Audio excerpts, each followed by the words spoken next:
여호와의 말씀이 두 번째로 요나에게 임하니라. 이르시되 일어나 저 큰 성읍 느느웨로 가서 내가 내게 명한 말을 그들에게 선포하라 하신지라. 요나가 여호와의 말씀대로 일어나서 느느웨로 가니라. 느느웨는 사흘 동안 걸을 만큼 하나님 앞에 큰 성읍이더라. 요나가 그 성읍에 들어가서 하루 동안 다니며 외쳐 이르되 40일이 지나면 느느웨가 무너지리라 하였더니 느느웨 사람들이 하나님을 믿고 금식을 선포하고 높고 낮은 자를 막론하고 굵은 베옷을 입은지라. 그 일이 느느웨 왕에게 들림에 왕이 보좌에서 일어나 왕복을 벗고 굵은 베옷을 입고 제 위에 앉으니라. 왕과 그의 대신들이 조서를 내려 느느웨에 선포하여 이르되 사람이나 짐승이나 소떼나 양떼나 아무것도 입에 대지 말지니 곧 먹지도 말 것이요 물도 마시지 말 것이며 사람이든지 짐승이든지 다 굵은 베옷을 입을 것이요 힘써 하나님께 부르짖을 것이며 각기 악한 길과 손으로 행한 강포에서 떠날 것이라. 하나님이 뜻을 돌이키시고 그 진노를 그치사 우리가 멸망하지 않게 하시리라. 그렇지 않을 줄을 누가 알겠느냐 한지라. 하나님이 그들이 행한 것 곧 그 악한 길에서 돌이켜 떠난 것을 보시고 하나님이 뜻을 돌이키사 그들에게 내리리라고 말씀하신 재앙을 내리지 아니하시니라. 네, 오늘 우리는 요나서 말씀을 함께 묵상하게 됩니다. 그런데 오늘 그 요나서 말씀을 보면서 우리가 얻을 수 있는 순종과 회개에 대한 이 교훈들이 있습니다. 그래서 함께 나누고자 하는데요. 첫째로 말씀이 순종의 열매를 맺기 위해서는 고난이 있어야 합니다. 1절에서 3절인데 읽지는 않겠습니다. 오늘 말씀 요나서 3장 1절은 여호와의 말씀이 두 번째로 임했다라는 말씀으로 시작을 합니다. 이 말씀의 뜻이 뭐냐면 오늘 여호와의 말씀이 요나의 귀에 들렸다라는 것입니다. 그런데 여호와의 말씀이 두 번째로 요나의 귀에 들렸다라고 하는데 그런데 어떻게 말씀이 들릴 수 있는지 이 영적 원리를 우리가 오늘 알아야 되는데요. 여러분 내 백성을 보내라는 하나님의 말씀이 바로의 귀에 들린 적이 있습니다. 그런데 바로의 귀에 이 말씀이 들릴 때 그냥 들렸을까요? 어느 날 들렸을까요? 갑자기 들렸을까요? 아닙니다. 여러분 성경을 보면 내 백성을 보내라 라는 하나님의 말씀이 바로의 귀에 들리기 전에 있었던 일이 뭐냐면 10가지 재앙이 먼저 있어야 됐습니다. 그리고 레위기 26장 말씀에서 이스라엘 백성이 여호와의 말씀을 청종하기까지 그 전에 있었던 일이 뭐냐면 21배의 재앙을 받는 과정이 있었습니다. 여러분 이와 마찬가지로 강팍한 요나도 하나님의 말씀이 들렸습니다. 들렸는데 그 전에 사건이 있었다라는 것입니다. 그냥 들린 게 아닙니다. 이유 없이 들린 게 아닙니다. 하나님의 말씀이 들릴 때는 어김없이 그가 고난을 겪어야 됐습니다. 여러분 그가 탄 배가요 폭풍을 만났고요. 그로 인해서 이 요나가 죽음을 상징하는 바다에 몸 전체가 던져졌습니다. 그리고 던져진 후에는 물고기 뱃속에 들어가서요 사흘 밤낮을 어둠 속에 있으면서 죽음과 같은 시간을 보내면서 상상도 못할 고난을 그가 겪어야 됐습니다.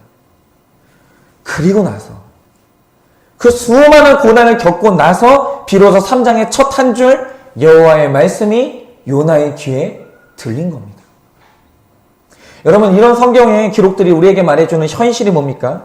정말 인정하기는 싫은데 정말 그러지 않았으면 좋겠지만 우리의 귀에 말씀이 들리기까지는 각자 정도는 다르겠지만 고난이 불가피하다라는 것입니다.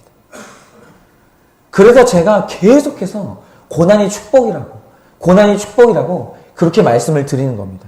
그런데 제가 이런 말씀을 드리면 이런 이제 반론을 펴시는 분들이 있어요. 그게 뭐냐면 말씀이 들리기까지 누구에게나 다 고난이 있어야 된다는 것은 너무 심한 일반화가 아니냐는 겁니다.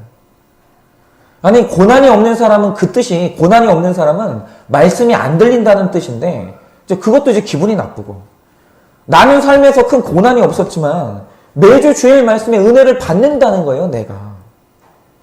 즉 고난이 없어도 얼마든지 신앙생활 잘하고 말씀을 잘 들을 수 있지 않느냐 이렇게 말씀하시는 분들이 있습니다. 그렇죠. 여러분 저는 그분들 말씀이 다 틀렸다고 생각하지 않습니다. 고난은 없지만 말씀이 들리기 때문에 신앙 고백을 하시는 거고 말씀이 들리기 때문에 주일날 그렇게 예배를 나오시는 거죠. 그런데 우리가 하나 더 생각해 봐야 될 게 있습니다. 그게 뭐냐면 자 우리가 모두 같은 현장에서 같은 시간에 이제 같은 말씀을 듣습니다. 그렇죠. 들을 수 있죠. 50명이 이제 오늘 이제 하늘교회 예배당에 와서 말씀을 듣는다고 하면 똑같은 시간에 지금 똑같은 말씀을 다 들으시는 거예요. 그런데 중요한 사실이 뭐냐면 똑같은 말씀을 듣는데 들은 말씀에 대한 결과도 다 똑같을까요? 여러분 신앙생활 오래 하셨지 않습니까? 그러면 같은 말씀을 우리가 들었는데 들었던 결과가 똑같던가요? 여러분 이 말의 뜻이 뭔지를 설명드리겠습니다. 여러분 방금 읽으신 요나서 3장 1절에서 3절을 보면 이게 재밌는 게 여러분 문장 구조가 요나서 1장 1절에서 3절하고 똑같습니다. 그러니까 요나서 3장 1절에서 3절과 요나서 1장 1절에서 3절을 딱 포개보면요. 마치 데칼코마니처럼 정확하게 포개집니다. 그러니까 이건 요나서를 쓴 저자가 문학적으로 의도적으로 이렇게 쓴 거예요. 이유가 있어서. 그러면 이 두 구절을 비교해서 읽어보면 굉장히 중요한 메시지 하나가 나옵니다. 그게 뭐냐? 자, 요나서 이제 3장 1절을 보면 여호와의 말씀이 뭐라고 합니까? 몇 번째 임했다고요? 두 번째로 요나에게 임했다라고 합니다. 그러면 여러분 이 말씀이 의미하는 바가 뭡니까? 요나에게 말씀이 임했던 첫 번째 순간이 있었다는 겁니다. 그럼 그게 언제입니까? 그게 바로 요나서 1장 1절입니다. 여러분 요나서 1장 1절을 보면 똑같이 시작합니다. 뭐라고 합니까? 여호와의 말씀이 아미떼의 아들 요나에게 임했다라고 그렇게 기록합니다.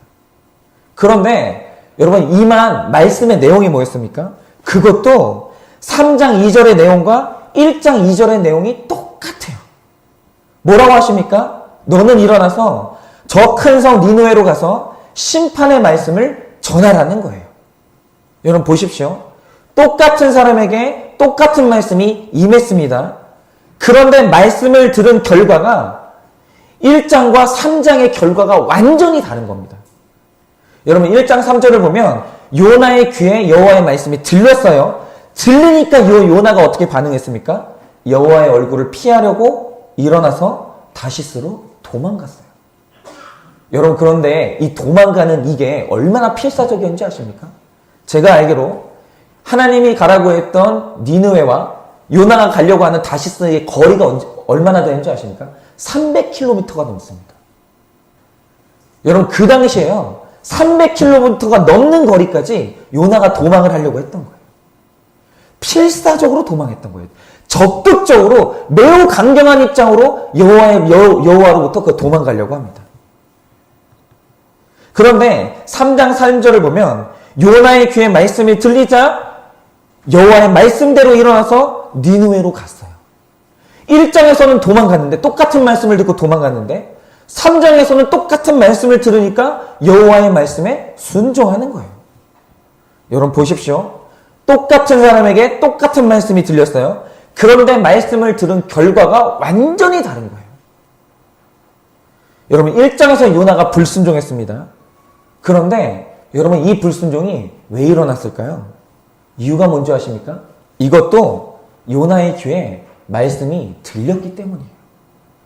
여러분 불순종이라는 단어가 성립하려면 반드시 그 전에 있어야 되는 조건이 있습니다. 그게 뭔지 아십니까? 들려야 돼요. 여러분 말씀을 못 들은 사람은요 불순종도 안 해요. 그냥 모르기 때문에 무지하게 살아가는 거예요. 그런데 사람이 불순종이라는 걸 할 때 반드시 먼저 있어야 되는 게 뭔지 아세요? 말씀이 들려야 돼요. 여러분 바로 이겁니다. 우리 신앙생활을 보면요 다들 똑같이 말씀을 들어요. 그런데 어떤 사람은 이상하게 말씀을 들으면 꼭 불순종으로 반응해요. 말씀을 듣잖아요. 반감이 생겨요. 들리니까. 그리고 어떤 사람은 말씀을 듣고 나서 지적으로 동의를 하지만 삶으로 살아내지는 않아요. 맞지. 다 맞는 말씀 하시지. 근데 그게 삶이 안 돼요. 근데 이상한 게 뭔지 아십니까? 어떤 사람은 똑같이 말씀이 들려요. 근데 그게 내 가슴을 치면서 삶의 방향을 송두리째 바꿔버리는 거예요. 변화와 순종으로 반응이 일어나는 거예요. 그러면 뭐가 이 차이를 만드냐라는 겁니다. 요나서를 보면 그 답이 나오죠. 자, 1장은 불순종했습니다. 3장으로 가면 순종합니다. 그런데 1장의 불순종과 3장의 순종 사이에 2장에 어떤 내용이 기록되어 있습니까? 그게 고난입니다. 불순종으로 반응한 1장의 요나는요, 불순종하자마자 고난을 통과하기 시작해요. 땅 끝까지 내려가는 이 겸손을, 그러면서 고난을 통과하면서 땅 끝까지 내려가는 겸손의 자리로 갑니다. 그리고 고난을 통해 겸손해진 요나의 말씀에 3장에 다시 똑같은 말씀이 뿌려져요. 그런데 겸손해지니까 같은 말씀을 뿌리는데 그것을 받는 자세가 달라지는 거예요. 그리고 나오는 열매가 달라지는 겁니다. 마음밭이 달라지니까. 이 고난이 말씀을 받는 요나의 마음을 완전히 바꿔버렸어요. 완전히. 여러분, 고난은요, 사람의 마음을 바꿔버립니다. 그래서 제가 요나서를 읽으면서 요나와 제가 너무 똑같아서 제가 은혜를 받았고 제 삶을 이제 해석을 받았는데, 저는 늘 말씀드리지만 열등감이 굉장히 심합니다. 그래서 제 앞에서 자녀분들 결혼 대상을 얘기하실 때 키 얘기하지 마세요. 키는 조건이 될 수 없어요. 여러분, 저는 뭐 이런 식으로 제 안에 여러 가지 열등감이 굉장히 많습니다. 그래서 제 삶에 이 야망이 있는 제 삶의 주제 찬송이 뭐였었냐면 491장이에요. 여러분, 491장이 뭔지 아십니까? 저 높은 곳을 향하여 날마다 나아갑니다. 저는 야망이 있고 열등감이 있기 때문에 제 목표는 무조건 높은 곳이에요. 어딘지는 중요하지 않아요. 높은 곳으로 가야 되는 거예요. 그래서 야망이 있으니까 이런 야망이 있는 제가 늘 이제 해왔던 사역의 패턴이 뭐냐면, 어떤 교회에서 일정 기간 사역을 합니다. 한 3년, 4년 이런 식으로. 그러면 그 다음부터 자동적으로 어느샌가 제 마음에 들어오는 게 뭐냐면, 이제 더 큰 교회 가야 되겠다. 이제는 더 나은 교회 가서 나를 발전시켜야 되겠다. 견문을 넓혀야 되겠다. 늘 있잖아요. 저 높은 곳을 향해서 계속 가는 거예요. 이제까지 저의 삶은 뭐냐면 여호와의 말씀이 이끄는 삶이 아니고요, 더 좋은 기회와 야망이 이끄는 삶이었어요. 제가 늘 그렇게 걸었습니다. 그래서 어느 날은 제가 이제 당시에 이제 어떤 교회에서 사역을 하고 있었는데, 그 교회에서 사역의 기간이 찼어요. 제가 생각하는 사역의 기간이. 그러니까 어느 날 다른 지역에서 더 부유한 지역에 더 큰 교회에서 사역할 기회가 생겼어요. 그러니까 제가 어떻게 했는지 아십니까? 10분도 기도해보지 않고 교회를 옮겼습니다. 그런데 중요한 사실은 뭐냐면, 아마 제가 그때 저는 기도를 했어요. 근데 주님이 응답을 주셨어요. 가지 마라. 아직 때가 아니다. 그랬으면 제가 어떻게 반응했을까요? 주의 얼굴을 피해서 제 욕망을 따라 갔을 거예요. 기어이 저는 불순종해서 교회를 옮기는 불순종을 감행했을 거예요. 그게 저입니다. 그런데 하나님이 저를 사랑하시면 저의 불순종의 이 방향을, 니누에로 가라고 하는데 다시스로 가는 이 방향을 주님이 그냥 보시면 안 되죠. 저를 사랑하시면. 그래서 하나님의 뜻과 정반대 방향으로 가던 요나가 큰 폭풍을 만났듯이 저도 더 좋은 기회라고 생각하면서 옮긴 교회에 갔더니 거기서 엄청난 폭풍을 만났어요. 더 좋은 교회라고 생각했거든요.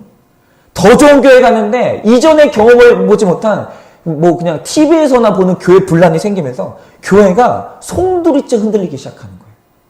그런데 여러분 생각해 보세요. 만약에 제가 현기증이 났어요. 그럼 제가 제 의지대로 버티고 서가지고 저를 컨트롤할 수 있겠죠. 근데 문제는 뭐냐? 여러분, 땅에 지진이 일어나면 제가 버틸 수 있습니까? 못 버티죠. 이게 제 문제면 제가 어떻게 한번 제가 컨트롤을 해보겠는데, 문제는 뭐냐면 제가 밟고 서 있는 교회가 흔들리는 거예요. 하나님이 흔들어 버리시는 거예요. 그러니까 어떻게 해볼 도리가 없는 거예요. 그래서 교회가 고난을 당하는 와중에 저도 같이 흔들리기 시작했어요. 근데 제가 늘 말씀드리는 건 뭐냐면, 분명히 지난주에 만났을 때는 목사님 반가워요. 목사님 사랑해요. 목사님 너무너무 기뻐요. 이러던 분인데 갑자기 다음 주에 갔더니 어떤 마음을 먹었는지 저를 향해서 쌍욕을 하시는 거예요. 네가 목사냐? 네라고 하시는 거예요, 저한테. 저번 주에는 경어를 쓰시더니. 또 어떤 분은 그렇게 그냥 상한 감정이 생기셨는지 저를 보니까 그냥 목사를 보면 화가 나시나 봐요. 멱살을 잡으시는 거예요. 너도 돈 좋아하지? 너도 돈 벌고 싶어가지고 여기 왔지? 이러면 사람을 무슨 잡부 취급하면서 멱살을 잡으시는 거예요.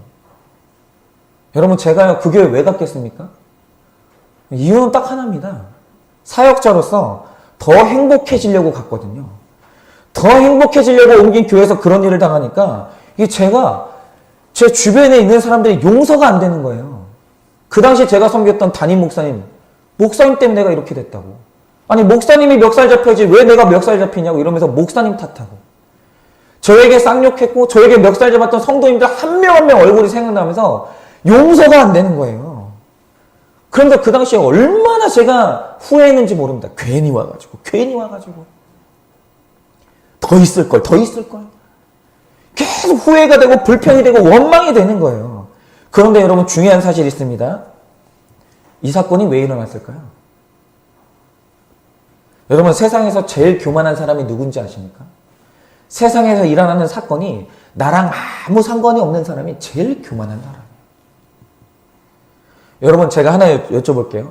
저는 이 풍랑을 왜 만났을까요? 여러분, 그 풍랑이 왜 왔을까요? 자, 말씀으로 해석하셔야 되는 거예요. 요나서 말씀을 보면 그 배가 풍랑을 만난 게 누구 때문이었습니까? 요나서에 따르면 그 배에서 바다로 던져지는 그 사람, 그리고 던져져서 그 풍랑이 멈췄던 그 사람 때문에 그 배가 풍랑을 만난 거예요. 그러면 마찬가지로 그럼 그 교회가 누구 때문에 폭풍을 만났는가? 그 답도 역시 그 교회에서 던져지는 사람이 누군지를 보면 알 수 있는데, 여러분, 어떤 일이 일어난지 아십니까? 교회 분란이 생기니까 성도님들이 줄기 시작했어요. 그러니까 성도님들이 주니까 당연히 재정난에 빠지죠. 그러니까 이제 어쩔 수 없이 당시에 이제 교회를 섬기고 있던 교역자 수를 줄여야 되는 순간이 왔어요. 누군가는 떠나야 되는 거예요. 그래서 제가 그럼 누가 나가나? 그렇게 생각하고 있었는데, 여러분, 누가 던져졌는 줄 아십니까? 제가 그 교회를 나오게 됐어요. 제가 던져졌어요. 제가 요나서를 묵상하면서 이 사건이 해석이 된 거예요. 그때는 아니, 왜 내가? 나는 교회 분란이 있을 때 온몸으로 교회를 막았고 내가 교회를 떠나자고 그렇게 교회를 섬겼는데 왜 내가 나가야 돼? 그러면서 제가 마음에 어떤 생각을 했냐면, 목사님이 나를 배신했다. 나는 쫓겨났다. 이런 피해의식을 가지고 해석이 안 되니까 제가 너무너무 힘들었어요. 그런데 요나서를 보니 늘 하나님께 불순종하는 저 한 사람 때문에 온 교회가 수고하고 폭풍을 만난 게 깨달아진 거예요. 왜요? 제가 던져줬잖아요. 하나님이 저를 선택하셨잖아요. 제가 이 폭풍의 원인인 거예요. 그렇지만 당시에는 이게 이제 안 깨달아져서 이 지옥 같은 시간을 살았는데, 제가 제 힘으로 어떻게 할 수 없는 이 폭풍 가운데서 한창 힘들어하고 있는데, 그때 어떤 일이 일어났냐면 갑자기 제 동생이 저한테 연락을 했어요. 그래서 저한테 하는 말이 뭐냐면, 형 힘들지? 근데 형 거기서 형이 살려면 자기 죄를 봐야 돼. 이건 또 뭔 소린지. 너무 짜증이 나는 거예요, 진짜. 힘들어 죽겠는데 또 죄를 보라는 거예요. 여러분, 지금 이 자리에 이런 분들 계시죠? 목사가 부임하자마자 매주 죄 보라고 하는 또 저 얘기한다는 거예요. 그러면서 이제 제 동생이 저한테 딱 준 게 뭐였었냐면, 형 큐티를 해봐 하면서 큐티 책을 주는 거예요. 근데 뭐 목사가 큐티 하자고 하는데 마다할 일이 있습니까? 그래서 제가 큐티를 딱 보는데, 그때 큐티 말씀이 어디였냐? 룻기서였어요. 그 당시에 주님이 계속 룻기서를 저한테 주시는 거예요. 그런데 어느 날 룻기서를 마음이 너무 공고한 상태에서, 여러분, 저는 솔직히 말씀드릴게요. 지금까지 룻기서를 보면서 한 번도 은혜를 받은 적이 없어요. 거기에 그 등장인물에 내가 있다는 생각을 해본 적이 없습니다. 그런데 어느 날 큐티책을 딱 펴는데 나오미라는 여자가 나오는 거예요. 근데 이 여자가 더 잘 살고 싶고, 더 내가 먹을 게 많아졌으면 좋겠고, 자식들 성공시키고 싶은 욕심에 절대로 떠나면 안 되는 약속의 땅을 떠나서 여호와의 총에 절대로 들어오지 못하는 모압 땅으로 갔어요. 근데 거기를 갔더니 거기가 더 행복하려고 갔는데 거기서 뭘 만났냐? 남편과 자식을 다 잃어버렸어요. 마음이 완전히 공고해진 거예요. 근데 이상하죠? 나오미가 그렇게 마음이 공고해졌는데 갑자기 거기서 여호와께서 자기 백성을 생각하사 하나님께서 그 백성을 먹이신다는 말씀이 들린 거예요. 그리고 나오미가 집으로 돌아왔어요. 근데 보고 있는데 나오미가 완전히 저인 거예요. 그래서 제가 그때 큐티책 붙들고 얼마나 울었는지 모릅니다.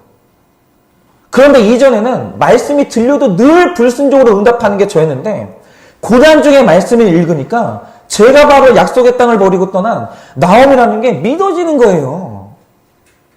그리고 그 말씀이 거기서 끝나지 않고 저를 다시 찬송의 떡집으로 돌이키는 거예요. 저를 회개의 자리로. 고난 가운데 요나에게 임했던 두 번째 말씀이 저에게 임한 거예요. 여러분 그 고난 중에 있는 그 룻기서는요. 전혀 다른 룻기서였어요.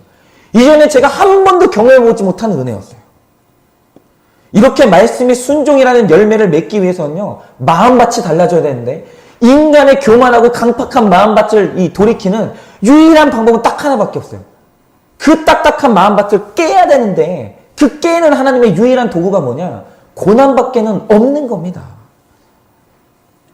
혹시 지금 여기에 여러 가지 힘든 마음으로 고난 가운데 계시는 성도님들이 있을 것 같아요. 여러분 제가 지금 고난이 축복이라고 해서 여러분이 고난 당하실 때 제 마음이 기쁜 게 아니에요. 여러분 성경에서 고난은요. 힘든 장소가 맞아요. 입이 안 다물어져요. 어떻게 지내실까? 얼마나 힘드실까? 그런데 이 고난의 신비라는 게 뭐냐면 고난이 이상하게 뭐냐면 여러분 그 인간적인 마음이거든요. 얼마나 힘들까? 안 당했으면 좋겠는데. 그게 인간적인 마음인데 그런데 중요한 건 뭐냐면 고난은 이상하게 고난의 자리로 가잖아요. 하나님 말씀이 전에보다 너무 크게 들리는 거예요. 여러분 오늘 고난 중에 계신 모든 성도님들은 요나가 들은 그 두 번째 말씀이 들리기를 축원을 드립니다. 말씀만 들리면 여러분 그 고난은 반드시 내 인생의 축복의 사건이 됩니다. 우리가 그걸 경험하신 분들 너무 많잖아요. 이 고난의 자리에 오늘 기어이 이 자리에 나와 말씀의 자리로 오신 모든 분들을 여러분 예수님의 이름으로 축복을 드립니다. 그 고난이 여러분의 마음밭을 부드럽게 만들어서 오늘 이 말씀이 여러분 마음을 뚫고 들어가기를 정말 온 마음을 다해 예수님의 이름으로 축원을 드립니다. 둘째로 여러분 진정한 회개를 하면 고난의 자리에서 진정한 회개를 하면 불가항력적인 하나님의 은혜가 임하는 겁니다. 여러분 10절 말씀 제가 읽겠습니다. 하나님이 그들이 행한 것 곧 그 악한 길에서 돌이켜 떠난 것을 보시고 하나님이 뜻을 돌이키사 그들에게 내리리라고 말씀하신 재앙을 내리지 아니하시니라. 여러분 오늘 말씀에 나오는 요나가 왜 니느웨로 가라는 하나님의 말씀을 불순종했을까요? 여러분 그래도 요나가 명색이 선지자인데 여러분 불순종했을 때는 그럴 만한 이유가 있지 않을까요? 저는 이해가 갑니다. 왜냐하면 여러분 니느웨가 어디냐면 아수르라는 제국의 수도였는데 여러분 역사 속에서 제가 교회사 말고 그 세속사를 봐도 아수르라는 나라가 굉장히 유명한 게 하나 있어요. 그게 뭐냐면 아수르가 제국들 중에서 가장 잔인했습니다. 굉장히 잔인했어요. 그 기록에 보면 아수르라는 나라가 이 백성들을 이렇게 자기가 통치하는 땅에 있는 백성들을 뒤죽박죽 섞어놨거든요. 그러니까 이스라엘에 사는 사람들은 뭐 다른 나라로 옮겨가고 다른 나라에 사는 사람들은 이스라엘로 옮겨가고 이런 식으로 막 섞어버렸는데 중요한 사실은 아수르가 이스라엘 백성들을 끌고 갈 때 어떤 방식으로 끌고 가는지 아십니까? 이 턱에 갈고리를 뚫어요. 뚫은 다음에 사람을 굴비처럼 엮어가지고 줄줄줄줄 끌고 가는 거예요. 그런데 가는 중에 사람이 약하니까 넘어지고 엎어지는 사람이 있을 거 아닙니까? 그러면 어떻게 하냐? 속도를 줄였다고 팔을 한 짝을 자릅니다. 일어나가지고 가지 않습니까? 가다가 사람이 연약해가 또 주저앉아요. 나머지 팔을 자릅니다. 그러다가 그가 마침내는 갈 수 없게 되잖아요. 그러면 그때 참수를 하는 겁니다. 여러분, 요나의 형제 자매들이 이런 취급을 당했어요. 끌려갈 때 턱을 갈고를 꿰가지고 끌고 가면서 다 죽였어요. 여러분, 요나로서는 도저히 용서할 수 없는 원수가 누구냐? 아수르예요. 그런데 이런 원수에게 가서 그들을 구원하는 말씀을 전하라고 하시니 순종이 안 되는 거예요. 저는 이해가 갑니다. 그러나 고난 중에 받은 말씀이 워낙 힘이 있었기 때문에 이 요나가 결국에는 순종을 했는데요. 그래도 요나 마음에 있었던 한 가지 소원은 뭐냐면, 야, 선지자인 나도 순종하는 게 이렇게 어려운데 설마 저렇게 악한 니느웨가 순종을 하겠는가? 회개를 하겠는가? 결국에는 저항하다가 40일 후에 멸망하겠지, 이 기대가 있었어요. 그래서 이 4절 말씀에 요나는요, 당연히 멸망당할 거라고 생각하고 말씀을 전하게 됩니다. 그런데 뒤로 엎어질 만한 일이 일어난 거예요. 그게 뭡니까? 말씀을 들었는데 그럴 리가 없다고 생각했는데 갑자기 니느웨 사람들이 회개를 하는 거예요. 더 놀라운 사실은 뭐냐면, 한두 사람, 저작거리에 한두 사람이 반응하는 게 아니라, 여러분 6절에 누가 회개해버렸습니까? 나라의 심장부에 있던 왕이 보좌에서 일어나서 왕복을 벗더니 굵은 베옷, 즉 죄를 슬퍼하는 죄인의 옷으로 갈아입었어요. 이 말 뜻이 뭐냐면, 설마 했는데 아수르의 회개가 진짜 일어나 버린 거예요. 온 나라 백성들이 금식하면서 회개를 시작했습니다. 여러분, 그러자 어떤 일이 일어났습니까? 10절에 하나님께서 회개의 소리를 듣자마자, 다른 거 요구하지도 않으세요. 회개의 소리를 듣자마자 기다렸다는 듯이 뜻을 돌이켜서 말씀하신 재앙을 걷어가 버렸어요. 살려줬어요. 여러분, 이게 요나 입장에서는 너무 당황스러운 거예요. 왜요? 첫째로 이스라엘도 못하는 회개를 아수르가 했다는 게 너무 당황스럽고, 두 번째로 진짜 황당한 건 뭐냐면, 한 번 회개했는데, 아니 한 번 회개했는데 그들이 지었던 과거의 죄가 다 지워진다는 게 용납이 안 되는 거예요. 더 나아가서 선지자인 내가 용서가 안 되잖아요. 나는 용서한 적이 없거든요. 그런데 내 눈앞에서 내가 용서를 안 한 니느웨가 구원받아 버리니까 요나로서는 받아들일 수가 없는 거예요. 그러니까 이 상황을 보면요, 지금 여러분 니느웨의 구원을 찬성하는 존재가 아무도 없어요. 온 세상이 나서서 니느웨의 구원을 반대하고, 하나님 이 구원이 부당합니다, 어떻게 이럴 수 있습니까? 다 들고 일어나는 거예요. 그런데 아수르가 참된 회개를 하고 구원받는 이 정황 속에서 이 구원에 찬성하는 딱 하나의 존재를 볼 수 있어요. 그게 누굽니까? 하나님 한 분이 이 구원에 찬성하시는 거예요. 나는 찬성한다. 나는 이 구원이 기쁘다는 거예요. 온 세상과 하나님의 자녀들이 다 들고 일어나서 반대해도 하나님 한 분이 아수르를 위하시고 사랑하시면 아수르가 구원을 받는 거예요. 그래서 로마서 8장 31절에서 33절을 보면 사도 바울이 이렇게 고백합니다. 사도 바울도 살인자였잖아요. 그리고 그가 구원받았잖아요. 그가 이렇게 고백합니다. 그런즉 이 일에 대하여, 나 같은 살인자가 구원받은 일에 대해서 우리가 무슨 말을 하리요? 만일 하나님이 그렇게 하시겠다고 하면 누가 우리를 대적하리요? 자기 아들을 아끼지 아니하시고 우리 모든 사람을 위하여 내주신 이가 어찌 그 아들과 함께 모든 것을 우리에게 주시지 않겠느냐? 누가 능히 하나님이 구원하기로 택하신 자들을 고발하리요? 의롭다 하신 이는 하나님이시니. 네. 오늘 말씀을 보면 아수르가 구원을 받았는데 이 구원에 찬성하는 사람이 아무도 없는 거예요. 심지어는요, 아수르 자신도 자기가 구원받을 거라고 믿지 않았어요. 내가 한 짓이 있기 때문에. 그런데 하나님이 아수르를 위하시는 거. 하나님이 아수르를 포기할 수가 없는 거예요. 그러니까 포기하지 않으시니까 악한 아수르가 마침내로 회개하고 구원을 받는 거예요.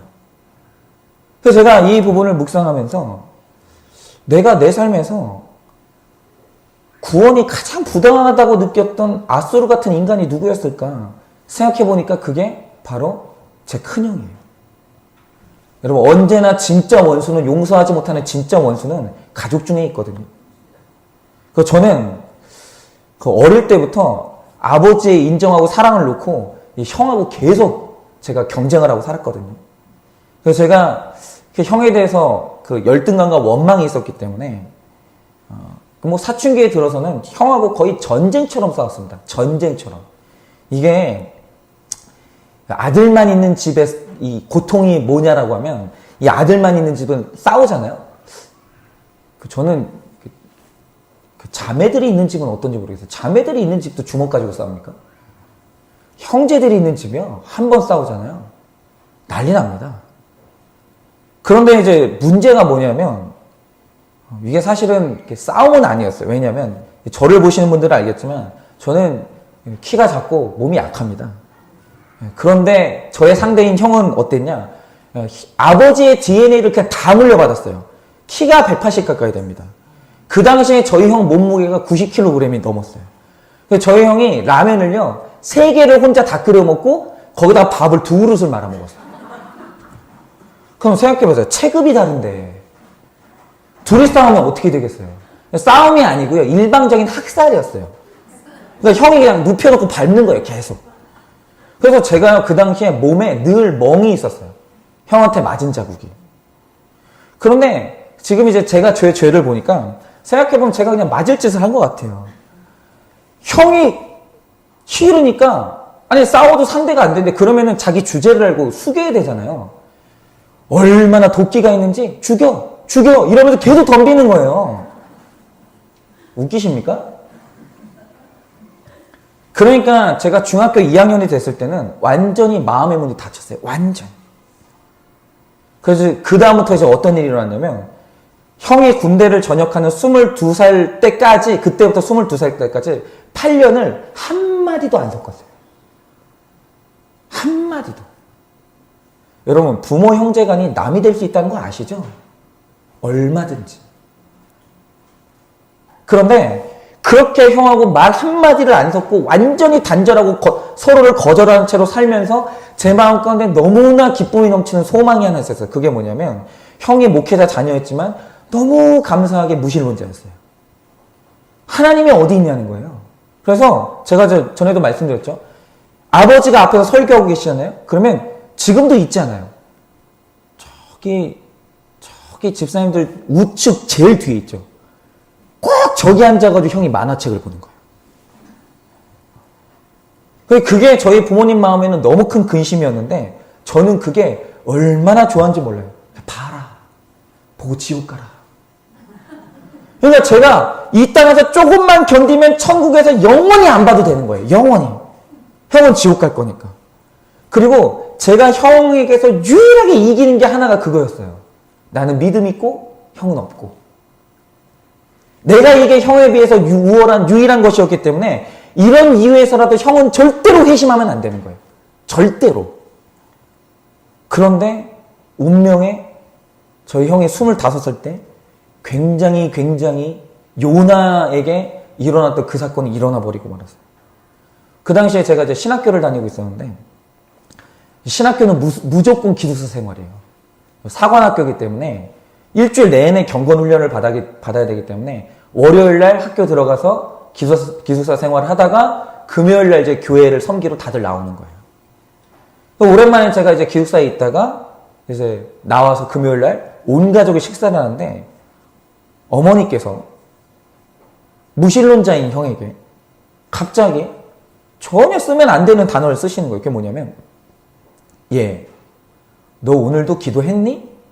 라고 물어보시는 거예요. 저는 100% 제가 잘못 들었다고 생각했어요. 기도? 합기도 말하나? 그러니까 그럴 리는 없는 거예요. 그럴 리는 없는 거예요. 그래서 제가 잘못 들었다고 생각을 했는데 갑자기 형이 그 말을 듣더니 딱 그렇게 대답을 하는 거예요. 아멘. 그래서 제가 너무 놀라서 숟가락 놓치는 줄 알았습니다. 왜냐하면 형은 종교에 관련된 모든 걸 경멸하는 사람이거든요. 그런데 제 형 입에서 아멘이라는 단어가 나오니까 너무 놀라가지고 밥을 못 먹고 제가 형을 쳐다봤어요. 이게 무슨 상황이지? 그런데 어머니가 저를 보면서 너무 기쁜 얼굴로 너희 형이 회개했다고 하나님이 형을 만나주셨다고 그렇게 자랑을 하시는데 지금도 어떤 계기로 회심했는지는 아직 못 들었어요. 그런데 회심한 이후로 형이 새벽마다 눈물로 기도한다고, 너무 감사하다고, 형이 이제 곧 신학교 갈 거라고 하시는데, 저는 그게 용납이 안 되는 거예요. 누구 마음대로.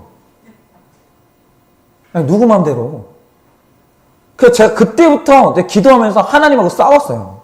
하나님, 그래도 사람이 서열이란 게 도리가 있는데, 하나님하고 함께 했던 세월이 제가 훨씬 긴데, 최소한 아버지는 안 그래도 하나님은 저를 더 사랑하시잖아요. 그렇죠? 하나님? 그러면 제가 이렇게 싫어하는데, 제가 이렇게 싫어하는데 어떻게 제가 그렇게 싫어하는 사람을 구원하시냐고. 하나님이 제 형이 저한테 했던 거 잊으셨냐고. 저는 저랑 형이 같은 천국에 가는 거 저는 이해도 안 되고 용납이 안 되니까 이 구원 취소하시라고. 이거는 일어나면 안 되는 일이라고, 너무 부당하다고. 제가 그렇게 형이 구원을 못 받는 게 애통한 게 아니라 형이 구원받는 게 너무 애통해가지고 제가 몸부림을 쳐요. 떼굴떼굴 굴렸어요. 제가 이래봬도 도끼가 엄청난 사람입니다. 이거 빼는데 몇십 년 걸렸는지 몰라요, 제가. 그런데 어느 날이었죠. 진짜 이들 뿌득뿌득 깔면서 제가 너무 분이 나가지고 그렇게 살고 있었는데, 어느 날 갑자기 제가 있는 방에, 우리는 8년 동안 왕래를 해본 적이 없거든요. 같은 집에 살지만 가장 먼 곳이 제 방과 형의 방이었거든요. 그런데 갑자기 제가 있는 방을 문을 열고 들어오는 거예요. 그러더니 형이 무릎을 꿇는 거예요. 그러더니 내가 기도하는 중에 내가 너한테 저질렀던 죄 다 생각이 났다. 하나님이 제일 먼저 너에게 용서받으라고 한다고. 내가 죽을 죄를 졌다고. 한 번만 용서해달라고.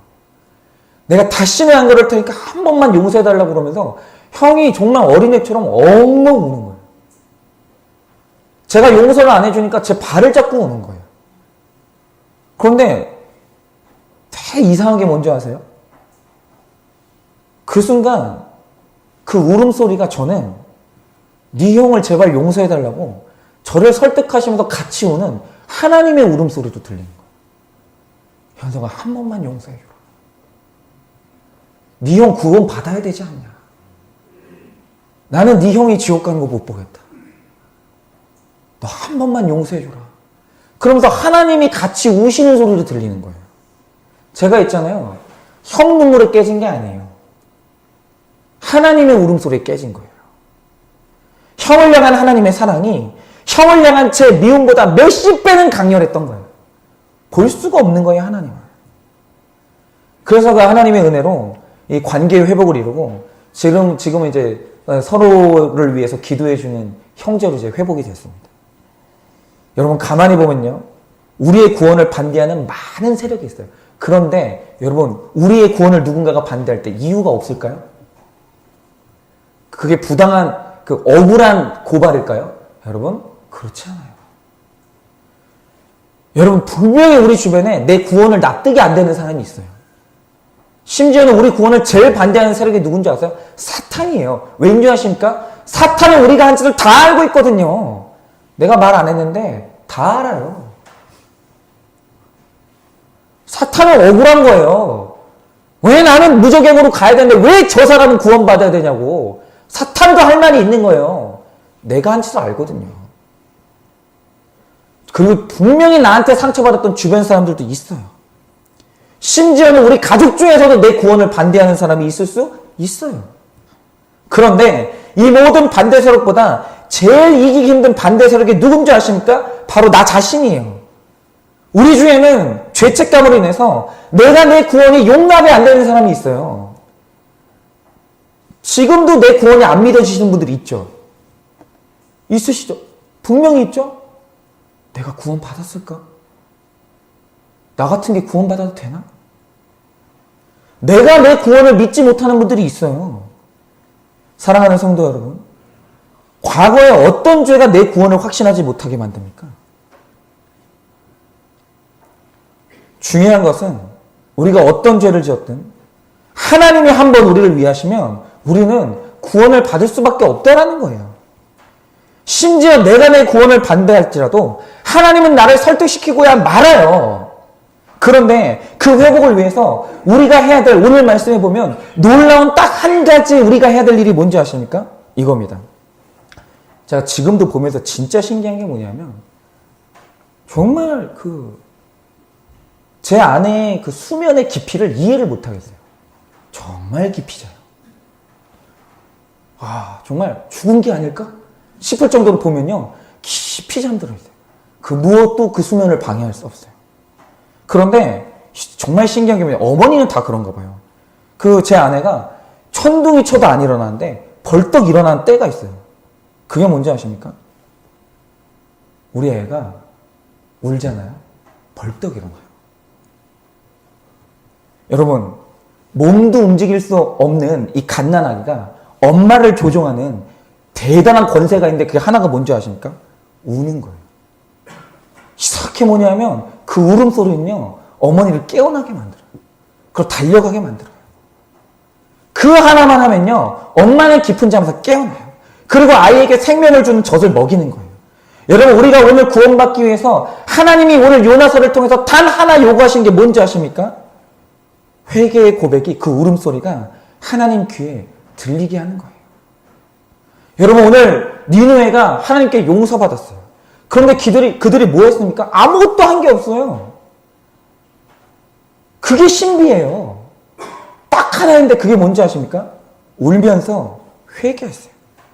그런데 그 회개의 울음소리가 하나님 귀에 들렸는데 하나님은 그게 참을 수가 없는 거예요. 달려가시는 거예요. 그리고 그들에게 생명을 먹이시는 거예요. 잘했다. 잘했다. 그러면서 하나님이 그들을 살리시는 거예요. 요나서 여러분 3장 10절은 이렇게 말합니다. 하나님이 그들이 행한 것, 그런데 그들이 행한 게 뭡니까? 악한 길에서 돌이켜 떠난 것을 보시고 하나님이 뜻을 돌이키사 그들에게 내리리라고 말씀하신 재앙을 내리지 아니하시니라. 여러분, 그런데 이 시차가 언제인 줄 아세요? 니느웨 백성들이 죽기로 이제 하나님을 멸망시키기로 작정을 하셨잖아요. 그래서 그 멸망의 칼이 그들 목 바로 밑까지 왔거든요. 그런데 하나님이 그들의 울음소리를 듣고 그 심판의 칼을 거두셨는데 그 시차가 언제인 줄 아세요? 즉시. 듣자마자 싹 걷어가시는 거예요. 여러분, 이게 바로 하나님의 은혜예요. 들리면 그 즉시. 하나님의 구원은 지체하심이 없어요. 바로 우리를 위해 움직이시는 거예요. 여러분, 오늘 이 말씀대로, 오늘 이 말씀이 여러분 귀에 들리시기를 정말 간절히 원해요. 여러분, 성도의 회개의 울음소리로 하나님을 부르는 모든 성도님들마다 여러분 그 즉시로 구원받아요. 그 즉시로. 그 즉시로 하나님께서 회복시키시는 거예요. 그런데 우리가 이걸 안 할 이유가 있습니까? 여러분이 그동안 어떻게 살았다 할지라도, 여러분이 그동안 어떤 죄를 지었다 할지라도, 여러분 오늘 여러분의 회개의 울음소리가 하나님 귀에 들리기만 하면 오늘 이날 즉시로 하나님의 은혜가 임하는 거예요. 여러분, 말씀 정리하겠습니다. 요나에게 두 번째로 진짜 구원의 말씀이 임했는데 이 말씀이 들린 자리가 어디입니까? 극심한 고난의 자리. 고난의 자리에서 요나는 말씀이 들렸고 진짜 회개가 이루어져서 여러분 그는 결국 삶을 돌이켰어요. 순종하게 됐어요. 그런데 이렇게 진정한 회개의 울음소리가 일어나면 그 어떤 세력도 회심한 영혼의 구원을 막을 수가 없는 거예요. 온 세상이 반대해도. 그래서 고난은 축복이라고 계속해서 말씀을 드리는 겁니다. 고난은 우리 구원을 완성하는 구원의 마지막 퍼즐이에요. 그러니 여러분 고난의 자리에 계시다면 불평하지 마시고 우세요. 오늘 내가 폭풍의 자리에 계시다면, 폭풍 때문에 시달리고 계시다면 여러분 거기서 내 죄를 보고 우세요. 하나님 잘못했습니다. 하나님 이 폭풍은 나 때문에 온 것입니다. 하나님 회복시켜 주십시오. 여러분 그러면 이 말씀에 의지해서 제가 선포합니다. 반드시 그 자리에서 여러분은 회복을 경험하시고 반드시 구원하시는 하나님의 사랑을 경험하시게 될 겁니다. 바로 그때 고난은 더 이상 우리에게 불행이 아니라 나를 구원하게 만든 일생일대의 축복이 될 줄을 정말 온 마음을 다해서 믿고 축복을 드립니다.